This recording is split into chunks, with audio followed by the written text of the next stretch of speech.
Bob Dylan didn't have time for beating around the bush every time he wrote one of his songs. He wanted the opportunity to shake people up every single time they heard his music, and he wasn't going to get anywhere by writing the same drab pop songs that everyone else was doing. And besides, even if he wanted to make pure pop for the rest of his career, it didn't help that there were probably 50 different bands out there that had a better handle on that genre than he did whenever he picked up his acoustic.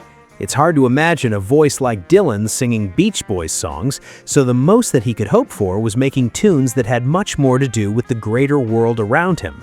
No one was really talking about the current events that were happening at the time, and even if everyone else was a bit too scared to talk about the war or the injustices going on amongst different races, Dylan was willing to jump into the deep end every time he wrote tunes like Masters of War.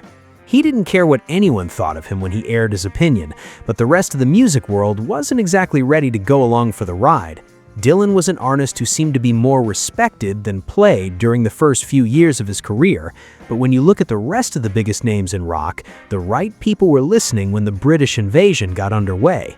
The Animals already had a great deal of respect for the folk genre when making their own rendition of House of the Rising Sun, but the Beatles were the real Dylan fanatics when they first heard him. John Lennon always felt that Dylan should have been a key part of his sound from the moment that he first heard him, and Dylan was paying attention right back when listening to the kinds of songs that they were making. It was unheard of for a band to primarily write their own material at the time, but Lennon and Paul McCartney were making tunes that were indebted to American music when they first started. They wanted to make songs on par with what Jerry Goffin and Carole King were making, and Dylan could recognize that in an instant when they started making tunes like Do You Want to Know a Secret? Listen, do you want to know a secret? Rock had come a long way from the days of that style of songwriting, but Dylan knew that the Fab Four had the kind of chops that none of their contemporaries had when making a song like that. Reflecting on the group, he said, "I remembered when they first came out. They offered intimacy and companionship like no other group. Their songs would create an empire. It seemed like a long time ago. Do You Want to Know a Secret? A perfect 50s sappy love ballad, and nobody but them could do it. Somehow there was nothing wussy about it." That's a much harder feat to pull off than it sounds like. A song about a simple confession of love could easily have become overly sentimental, but the Beatles gave it a charm that made the sweetness feel completely natural. Much of that came down to the way George Harrison sang every word of the tune.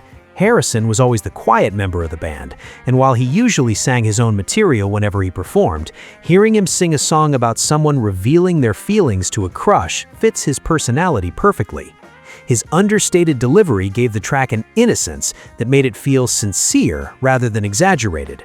The band were already on their way to taking over the world, but the fact that they were making tunes this sophisticated at their age was what really blew Dylan away. He knew that the British invasion was going to offer America a different kind of ride, but he didn't realize the magnitude it would have when songwriters like Lennon and McCartney were leading the way. For Dylan, Do You Want to Know a Secret represented something deceptively simple, a song that could embrace the conventions of a classic 50s love ballad without sounding dated or embarrassing. And in his eyes, that was precisely what made the Beatles so special.